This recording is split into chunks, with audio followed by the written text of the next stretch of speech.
வர்த்தக மொழி பேசும் வளர் தமிழர் அனைவருக்கும் வணக்கம். எல்லோருக்கும் இந்த நாள் சீரும் சிறப்பும் செம்மையான நாளாக அமைய வாழ்த்துக்கள். எல்லோருக்கும் இன்னைக்கு ரொம்ப ரொம்ப ரொம்ப நல்ல நாளாகவே இருக்கும் அப்படின்ட்டு வந்து நினைக்கிறேன். இன்னைக்கு இந்த வீடியோல நம்ம எத பத்தி பேச போறோம்? பிட்காயின்ல லாங் போக போறோமா? ஷார்ட் போக போறோமா? என்னுடைய செட்டப் எந்த மாரி இருக்கு? இதுல என்னென்ன சேஞ்சஸ்லாம் நடப்பதற்கு வந்து வாய்ப்புகள் இருக்கு? அப்படின்றத பத்தி பேச போறோம். பிளஸ் என்ட்ரி நான் எங்க எடுக்க போறேன்? எந்த அளவுக்கு டார்கெட் வைக்கிறேன்? அப்படின்றதையும் நீங்க லைவ்லயே பார்த்து தெரிஞ்சுக்கலாம். இந்த வீடியோ முழுசா பாருங்க. இதுல உங்களுக்கு நெறைய விஷயங்கள் தெரிஞ்சுக்கிறதுக்கு வாய்ப்புகள் அதிகம். அதனால வீடியோ ஃபுல்லா பார்த்துட்டு பிடிச்சிருந்தா மறக்காம வந்து லைக் பண்ணிருங்க. இப்ப ஃபர்ஸ்ட்டு நம்ப ஒரு என்ட்ரி எடுக்கணும் அப்டின்னா, நமக்கு ஒரு பெரிய டைம் ஃப்ரேம்ல அனலைசிஸ் பண்றதுக்கு தெரிஞ்சிருக்கணும். அப்படி பார்க்குறப்போ ஒரு 4 ஹவர் சார்ட்ட வந்து எடுத்துக்கலாமா? ஒரு 4 ஹவர் சார்ட்ட வந்து எடுத்துக்கிட்டோம் அப்டின்னா, என்ன தெரியுது? தெரியக்கூடிய விஷயங்கள், கண்ணுக்கு என்ன தெரியுதோ அந்த விஷயங்கள ஃபர்ஸ்ட்டு பேசிருவோம். அப்படி பார்க்குறப்போ இது வந்து ஒரு சப்ளை. சரியா? ஒரு பெர்ஃபெக்ட்டான சூப்பரான ஒரு சப்ளையா இருக்கா? ஸோ இந்த சப்ளைல வந்து மார்க்கெட் இப்போதைக்கு ட்ரேட் நடந்துட்டு இருக்கு. அப்போ நீங்க ஒரு ஷார்ட் போகலாமே! அப்படின்றது தானே கேள்வியா இருக்கும். இந்த சப்ளை ப் முன்னாடி என்ன பண்ணியிருக்கு அப்படின்றத பத்தி பேசுவோமா?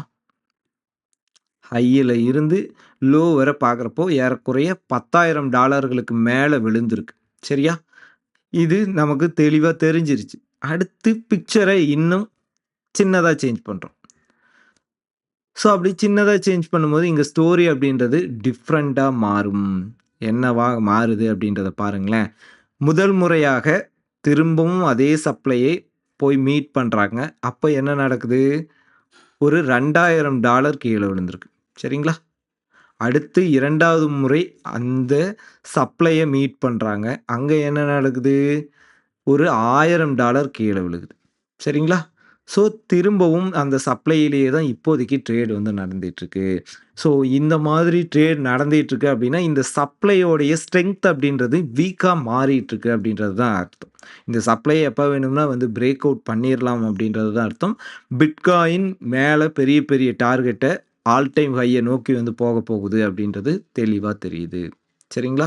ஸோ, அதன் காரணமாக நான் இப்போ வந்து ஷார்ட் என்ட்ரி எடுக்க போறது வந்து கிடையாது. சரிங்களா? ஸோ, இது இருக்கக்கூடிய ஒரு ரீசன். இந்த ரீசன் அப்படின்றது நம்போ புரிஞ்சிக்க வேண்டியது. இது வந்து டெக்னிக்கலா நம்ப அனலைசிஸ் பண்ணி தெரிஞ்சுக்க முடியும் அப்படின்றது, நெறைய விஷயங்கள படிச்சா தெரிஞ்சுக்க முடியும் அப்படின்ற மாரி இல்ல. இது நம்ப சார்ட்டோட நெறைய கனெக்ஷன்ஸ ஏற்படுத்திக்கிட்டோம் அப்படின்னா, சார்ட்ட நெறைய நேரம் அனலைசிஸ் பண்றோம். சார்ட்ல ஓவர் டைம் வந்து ஸ்பெண்ட் பண்றோம் அப்படின்ற பட்சத்தில, அந்த சார்ட்டே நம்மகிட்ட வந்து பேசும். ஸோ, அப்படி இருக்கக்கூடிய லாங்குவேஜ நம்ம வந்து கத்துக்கணும். அது என்ன மொழி அப்படின்றத தெரிஞ்சுக்கிட்டோம் அப்படின்னா, இந்த மாரி அனலைசிஸ் பண்றது ரொம்ப சிம்பிளான விஷயம் தான். அடுத்தது ஒரு இம்பல்சிவ் வேவ சேஞ்ச் பண்ணணும் அப்படின்னா, அங்க நமக்கு இருக்கக்கூடிய முதல் விஷயம் வால்யூம் அப்படின்றது இருக்கணும். ஸோ, அப்படி பார்க்குறப்போ இன்னைக்கு டேயோட மிட்ல இருக்கோம். ஆல்மோஸ்ட் நேரம் பார்த்தீங்கன்னா 10 மணி 42 நிமிடங்கள் ஆகிட்டுருக்கு. ஸோ, இந்த மாரி மிட் டேவ்ல இருக்கிறப்போ, நமக்கு வால்யூம் அப்படின்றது எந்த அளவுக்கு இருக்கு அப்படின்றத பார்க்கணும். 400 மில்லியன்ஸ் தான் இருக்கு. லாஸ்ட் 24 ஹவரோடைய வால்யூமே. 24 ஹவரோடைய வால்யூமே அவ்வளோதான் இருக்கா? அப்படின்னு கேட்டீங்கன்னா, எஸ் ஆப்வியஸா அவ்வளவுதான் இருக்கு. அதன் காரணமாக நமக்கு இப்போதைக்கு என்ட்ரி எடுப்பதற்குண்டான சான்சஸ் வந்து இல்ல. ஏன்னா வால்யூம் குறைவாக இருக்கு அப்படின்னா, மொமெண்டமும் ரொம்ப குறைவா தான் இருக்கும். ஸோ, ரொம்ப பெரிய டார்கெட்ட எக்ஸ்பெக்ட் பண்ண முடியாது அப்படின்றது தெளிவா தெரியுது. இப்போ ஒரு ட்ரெண்ட வந்து சேஞ்ச் பண்ணணும் அப்படின்னா, ரொம்ப பெருசா, ரொம்ப பின்னாடிலாம் போய் தெரிஞ்சுக்கணும் அப்படின்ற அவசியம் வந்து கிடையாது. கொஞ்சம் முன்னாடி நேத்து என்ன நடந்துச்சு அப்படின்ட்டு பார்த்தீங்கன்னாவே தெரியும். சனி மற்றும் ஞாயிறுல நான் வந்து ட்ரேட் பண்றது இல்ல. ஸோ, அதன் காரணமாக நான் வந்து என்ட்ரி எடுக்கல. மத்தபடி சூப்பரா பிரைஸ் ஆக்ஷன்ல பேசிக்கா என்ன இருக்குதோ, அத வச்சு தான் மொமெண்டமே வந்து நடந்திருக்கு. சரிங்களா? கிரிப்டோவ பொறுத்தவரைக்கும் பேசிக் விஷயங்கள கரெக்ட்டா செஞ்சீங்கன்னா மட்டும் போதும். நல்ல ப்ராஃபிட்டே வந்து பண்ணலாம். இங்க மார்க்கெட் சப்ளை ரீச் பண்ணுதா, அங்கருந்து கீழ விழுகுதா, ஒரு $1000 கீழ விழுந்துட்டாங்க. ஸோ, இந்த மொமெண்டத்த நம்ம என்னன்னு சொல்லுவோம், ஒரு இம்பல்சிவாக கீழ விழுந்திருக்கிறனால இம்பல்சிவ் வேவ்ன்னு வச்சுக்கலாம். இந்த இம்பல்சிவ் வேவ்ல இருந்து ரிவர்சல் எடுக்கணும் அப்டின்னா, என்ன நடக்கணும்? ஒரு கரெக்ஷன்ஸ் வந்து நடக்கும். சரிங்களா? ஸோ, அந்த கரெக்ஷன் அப்டின்றது 2 விதமாக நடக்கலாம். ஒண்ணு ட்ரெண்ட் கன்டினியூவேஷன் கரெக்ஷன் வந்து நடக்கலாம். ஸோ, ட்ரெண்ட் கன்டினியூவேஷன்னா என்ன? ஒரு ஃபிளாக் பேட்டர்ன் மாதிரி ஒரு கரெக்ஷன் எடுத்து, அங்க இருந்து ஒரு சப்ளை உருவாக்கி திரும்ப கீழ விழுகிறது. ட்ரெண்ட் கன்டினியூஷன் கரெக்ஷன் அப்படின்ட்டு வந்து சொல்லலாம். ட்ரெண்ட் ரிவர்சல் பண்ணக்கூடிய கரெக்ஷன் அப்படின்றது பேட்டர்ன கிரியேட் பண்ணக்கூடியது. ஸோ ஒரு பேட்டர்ன வந்து கிரியேட் பண்ணணும் அப்படின்னா, இங்க என்ன நடந்திருக்கு? ஒரு பேட்டர்ன பெர்ஃபெக்ட்டா வந்து கிரியேட் பண்ணியிருக்கு அப்படின்ட்டே சொல்லுவேன். எப்படி? இங்க இருந்து ஒரு ஃபால், திரும்ப ஒரு ஹை, இங்கருந்து திரும்ப ஒரு ஃபால், திரும்ப ஒரு ஹை. அப்படி பார்க்குறப்போ இது வந்து ஒரு டபிள்யூ பேட்டர்னா கிரியேட் ஆகுது. டபிள்யூ பேட்டர்ன்ல பிரேக் அவுட் நடக்குறாங்க. பிரேக் அவுட் நடந்ததுக்கு பிறகு மார்க்கெட் இம்பல்சிவா மாறியிருக்கு. சரிங்களா? ஸோ இது ஒரு சூப்பரான ரீசன். ஒரு மார்க்கெட்ல ட்ரெண்ட சேஞ்ச் பண்றதுக்கு ஒரு பெர்ஃபெக்ட்டான பேட்டர்ன் அப்படின்றது எந்த அளவுக்கு வேலை செய்யுது அப்படின்ட்டு நம்ம வந்து தெரிஞ்சுக்கிறதுக்கு. இங்க இருக்கக்கூடிய இன்னும் ரொம்ப இம்பார்ட்டன்ட்டான விஷயம், நான் எடுக்கக்கூடிய ரிஸ்க்குக்கு ஏத்த ரிவார்ட் அப்படின்றது கிடைக்கணும். முன்கூட்டி நான் நெறைய வீடியோக்குள்ள இதையே தான் சொல்லிட்டு வரேன். உங்களுக்கு என்ட்ரியில இருந்து ஸ்டாப் லாஸ் எவ்வளவாக இருக்குதோ, அதை விட 2 மடங்கு டார்கெட் இருந்தா மட்டும் வந்து என்ட்ரி எடுங்க அப்படின்னு சொல்ட்டு. இங்க ஆல்மோஸ்ட் வந்து $500 வந்து ஸ்டாப் லாஸ் இருக்கு அப்படின்னா, எனக்கு $1000 அப்படின்றது டார்கெட்டா இருக்கணும். அதாவது 1:2 ரேஷியோ இல்லாம என்ட்ரி வந்து எடுக்காதீங்க அப்படின்ட்டு வந்து சொல்லியிருக்கோம். ஸோ அப்படி பார்க்குறப்போ 1:2 ரேஷியோ அப்படின்றத பெர்ஃபெக்ட்டா அச்சீவ் பண்ணியிருக்கு. ஸோ ஒரு பிரைஸ் ஆக்ஷன் அப்படின்றது ரொம்ப சிம்பிள் தான். ஆனா, அதுக்காக பேஷன்ஸோட வந்து வெயிட் பண்ணணும் அப்படின்றது தான் இந்த ஸ்டோரியில இருந்து நீங்க தெரிஞ்சுக்க வேண்டிய விஷயம். இப்போதைக்கு ஸ்டோரி என்ன? இங்க ஒரு பெரிய அளவுக்கு பேட்டர்னும் பார்க்கல. ஆனா, ஒரு கரெக்டிவ்னஸ் மார்க்கெட் லேசியா இருக்கிறத மட்டும் என்னால தெரிஞ்சுக்க முடியுது. சரிங்களா? ஒரு பெரிய அளவுக்கு செல்லிங் பிரஷர் அப்படின்றது இன்னும் வரல அப்படின்றது மட்டும் தெரிஞ்சுக்க முடியுது. ஸோ ப்ரீவியஸாக இம்பல்சிவாவா இருக்கு. இத சேஞ்ச் பண்ணணும் அப்படின்னா பேட்டர்ன் மட்டும் தான் ஒரே வழியா அப்படின்னு கேட்டீங்கன்னா, அது மட்டும் கிடையாது. ஒரு கன்சாலிடேஷன் ஜோன வந்து கிரியேட் பண்ணணும். ஒரு கன்சாலிடேஷன் ஜோனா? அத எதுக்கு கிரியேட் பண்ணணும் அப்படின்னு கேட்டீங்கன்னா, ஒரு கன்சாலிடேஷன் ஜோன் அப்படின்றது எத குறிக்குது? மார்க்கெட்ல ஒரு இன்டிசிசிவ்னஸ் வந்து இருக்கு அப்படின்றது தான் ஒரு கன்சாலிடேஷன் ஜோன் வந்து குறிக்குது. அதாவது முடிவெடுக்க முடியாத சூழ்நிலையில மார்க்கெட் இருக்கு. அப் சைட் போகணுமா? அல்லது டவுன் சைட் போகணுமா? அப்படின்ட்டு முடிவெடுக்க முடியாத ஒரு சூழ்நிலை. டைரக்ஷன் எந்த சைட் போகணும் அப்படின்ற நிலையில இருக்கிறது தான் நம்ப இன்டிசிசிவ்னஸ் அப்படின்ட்டு வந்து சொல்லுவோம். ஸோ அந்த மாதிரி ஒரு சூழ்நிலையில இருந்துச்சு அப்படின்னா, ரெசிஸ்டன்ஸ பிரேக் அவுட் பண்ணும்போது ட்ரெண்ட் கன்டினியூஷன் ஆகவும், சப்போர்ட்ட பிரேக் டவுன் பண்ணும்போது வித்தவுட் பேட்டர்னாக இருந்தாலும் சரி, ஒரு நல்ல ஃபாலையும் குடுக்கும். சரிங்களா? ரொம்ப சிம்பிளா நண்பர்களே வேற ஒன்றும் இல்லை. என்னடாச்சுன்னா ஒரு நண்பர்களே இப்ப என்ன நடந்திருக்குன்னு பார்த்தீங்கன்னா, நம்ப எக்ஸ்பெக்ட் பண்ணது எதுவும் வந்து நடக்கல. ஸோ பேட்டர்னும் ஒரு கன்சாலிடேஷன் ஜோனும் எதுவும் கிரியேட் பண்ணாம, மார்க்கெட் வந்து டக்குன்னு கீழ வந்து விழுந்துருச்சு. சரிங்களா? லாஸ்ட் 15 மினிட்ஸ்ல மட்டும் பார்த்தீங்க அப்படின்னா, ஒரு $500க்கு மேல ஒரே சிங்கிள் கேண்டில்ல வந்து விழுந்திருக்கு. ஸோ இந்த மாதிரி ஒரு பெரிய மொமெண்டம் அப்பா இருந்தாலும் சரி, டவுனா இருந்தாலும் சரி, நம்பளால பிரிடிக்ட் பண்ணாதது, நம்ப எக்ஸ்பெக்ட் பண்ணாதது, நம்மகிட்ட பெர்ஃபெக்ட்டான செட்டப் இல்லாத ஒரு மொமெண்டம் இருக்கு அப்டின்னா, அத பிடிக்கணும் அப்டின்ட்டு வந்து ட்ரை பண்ணக்கூடாது. சரிங்களா? அது ரொம்ப ரொம்ப தவறான விஷயம். ஸோ, அதனால இந்த மார்க்கெட்ட நான் வந்து இப்படியே வச்சுக்க போறேன். இப்போதைக்கு என்னுடைய பிளான் அப்டின்றது 2 விஷயம் தான். முன்கூட்டியே வந்து சொல்லியிருந்தோம். என்ன சொன்னோம்? இந்த லோவ பிரேக் டவுன் பண்ணுச்சு அப்டின்னா, ஃபர்தராக ஷார்ட் சைடு நல்ல ஃபால் வந்து கிடைக்கும். ஆர் எல்ஸ் இந்த டிமாண்ட் இருக்கு இல்லைங்களா? ஸோ, இந்த டிமாண்ட்ல இருந்து திரும்பவும் பேட்டர்ன் கிரியேட் ஆகுது. வால்யூம் அப்படின்றது பையர் சைடு வந்து மாறுது. அது நம்பளால கேண்டில்ல விசிபிளால வந்து பார்க்க முடியுது அப்படின்ற பட்சத்தில நாம வந்து பை சைட் போய்க்க போறோம்.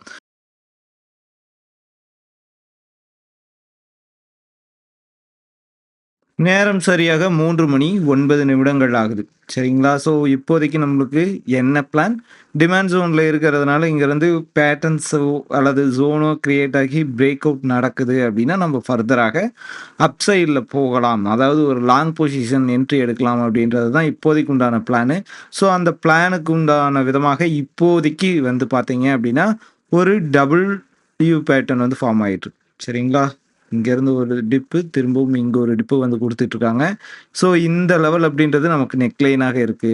ஸோ, இந்த லெவல்ல நமக்கு வந்து பிரேக் அவுட்ஸ் நடக்குது அப்படின்னா, மார்க்கெட் ஃபர்தராக அப் மூவ் போகும் அப்படின்ட்டு நான் நம்புறேன். ஸோ, அதனால அதற்காக வந்து வெயிட் பண்ண போறேன். ஒண்ணும் இல்ல. பேட்டர்னையும், டிமாண்ட் ஜோனையும் மட்டும் நம்பி இந்த என்ட்ரின்றது ரொம்ப சிம்பிளா எடுக்க போறோம். ரொம்ப சூப்பராகவே இருக்கும்னு நெனைக்கிறேன். பிகாஸ் நமக்கு ஸ்டாப் லாஸ் அப்படின்றது குறைவா இருக்கும். டார்கெட் அப்படின்றது ரொம்ப பெருசாவே இருக்க போகுது. என்ட்ரி எடுத்துட்டு உங்களுக்கு அப்டேட் பண்றேன்.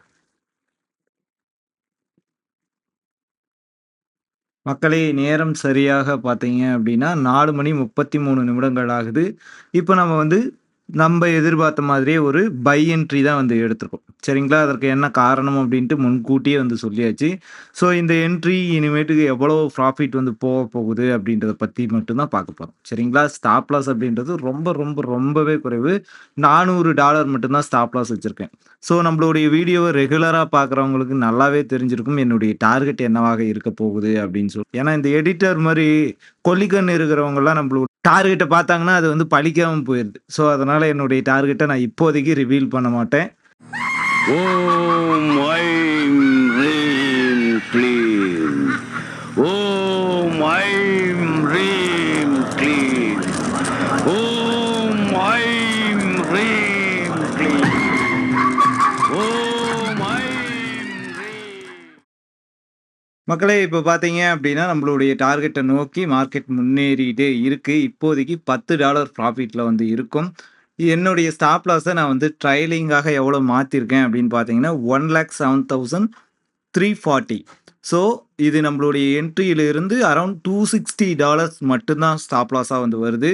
ஸோ இது என்னுடைய ரிவார்டு என்ன அப்படின்ட்டு பார்த்தீங்கன்னா, ரொம்ப பெரிய ரிவார்டா இருக்கும். அது என்ன அப்படின்ட்டு டார்கெட் அச்சீவ் ஆனதுக்கப்புறம் எவ்வளவு ரிஸ்க் அண்ட் ரிவார்ட் ரேஷியோ குடுத்துச்சு அப்படிங்கிற விஷயங்கள தொடர்ந்து பேசலாம்.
மக்களே நேரம் சரியாக 7:32 ஆகுது. இப்போதைக்கு நம்மளுடைய ஸ்டாப் லாஸ நோக்கி தான் மார்க்கெட் வந்து போயிட்டுருக்கு. ஸோ இது நிச்சயமாக வந்து ஸ்டாப் லாஸ ஹிட் ஆவதற்கு உண்டான சான்சஸ் தான் ரொம்பவே அதிகம். ஏன்னா 7:30க்கு மேல நமக்கு யுஎஸ் மார்க்கெட் தான். ஸோ அந்த மார்க்கெட் எப்படி வேணுனாலும் மாற்றங்களை கொண்டுட்டு வரும். இங்க இப்போதைக்கு பார்க்குற பட்சத்தில 2 முறை வந்து ஒரு நல்ல ஸ்ட்ராங்கான ரிஜெக்ஷன்ஸ் வந்து எடுத்துட்டாங்க. ஸோ இது நமக்கு எகைன்ஸ்ட்டா தான் வந்து முடியும் அப்படின்ட்டு வந்து நெனைக்கிறேன். இருந்தாலும் பரவாயில்ல. இதெல்லாம் ட்ரேடிங்ல சாதாரணமான ஒரு விஷயம். ஒரு சின்ன ஸ்டாப் லாஸ் தான். நார்மலா எடுக்கக்கூடிய பெரிய ஸ்டாப் லாஸ் கூட இல்ல. ஜஸ்ட் $250 மட்டும் தான் வந்து ஸ்டாப் லாஸா எடுத்திருக்கோம். நம்ப நார்மலா ஒரு $400, $500 கூட வந்து ஸ்டாப் லாஸா எடுப்போம். ஆனா இன்னைக்கு ரொம்ப சின்ன ஸ்டாப் லாஸோட நான் இந்த வீடியோவ முடிச்சுக்கிறேன். இந்த வீடியோ உங்களுக்கு ஏதாவது ஒரு விதத்தில நிச்சயமா ஹெல்ப்ஃபுல்லா இருக்கும் அப்படின்ட்டு வந்து நம்புறேன். இந்த வீடியோவ முழுசா பார்த்திருப்பீங்க. இந்த வீடியோவுல உங்களுடைய கருத்துக்கள் என்ன அப்படின்றதையும் மறக்காம வந்து கமெண்ட்ல சொல்லுங்க. நம்மளுடைய ஃப்ரீ கம்யூனிட்டில ஜாயின் பண்ணணும் அப்படின்னா, ஸ்க்ரீன்ல தெரியிற வாட்ஸ்அப் நம்பருக்கு கான்டாக்ட் பண்ணுங்க. மீண்டும் ஒரு நல்ல ட்ரேடோட உங்கள வந்து சந்திக்கிறேன். வலியது வாழும். நன்றி.